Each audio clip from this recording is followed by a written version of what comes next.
Welcome to don media. పశ్చిమ గోదావరి జిల్లా తాడేపల్లిగూడెం కేంద్రంగా మీడియా ముసుగులో నకిలీ మీడియా మాఫియా గ్యాంగ్ ను నడుపుతున్న వ్యక్తులు పలు కేసుల్లో జైల్లో రిమాండ్ ఖైదీలుగా ఉండడంతో వారి అనుచరులు బయట ఉండి పలువురిని బ్లాక్ మెయిల్ చేస్తూ దందాలు చేసి డబ్బులు వసూలు చేస్తున్నారనే ఆరోపణలు వినిపిస్తున్నాయి. స్టేషన్ రోడ్ లో ఒక షాప్ ను అడ్డాగా చేసుకుని కొందరు మాఫియా వ్యక్తులు సమావేశం అవుతూ పలువురి లిస్టు తయారు చేసుకుని తమ నాయకులు జైల్లో ఉన్నారు, వారిని బెయిల్పై బయటకు తీసుకురావాలి, దానికి కావలసిన నగదు ఇవ్వాలంటూ కొందరిని టార్గెట్ చేస్తూ బెదిరిస్తూ డబ్బులు వసూలు చేసుకుంటూ పార్టీల మీద పార్టీలు చేసుకుంటూ మజాలో తేలుతున్నారట.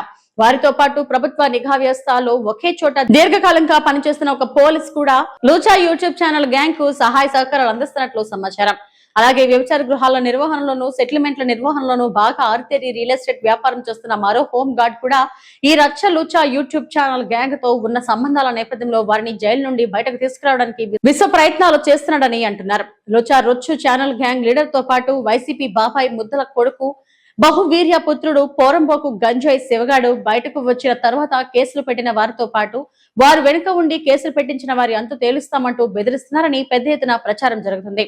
రొచ్చు లూచా యూట్యూబ్ ఛానల్ బ్రోకర్లు బయటకు వస్తే తాడేపల్లిగూడెంలో అసాంఘిక శక్తులు పేటరేగిపోతారని, పట్టణంలో శాంతి భద్రతలను దృష్టిలో పెట్టుకుని అంతరణి నేర చరిత్ర ఉన్న గ్యాంగ్ లో ఉన్న కీలక వ్యక్తులపై జిల్లా రాష్ట్ర పోలీస్ రెవెన్యూ అధికారులు రౌడీ షీట్లు తెరిపించి జిల్లా బహిష్కరణ చేయించారని శాంతి కామకులు, ప్రజా సంఘాలు, దళిత సంఘాలు, పాత్రికేయ సంఘాలు ముక్త కంఠంతో కోరుతున్నాయి.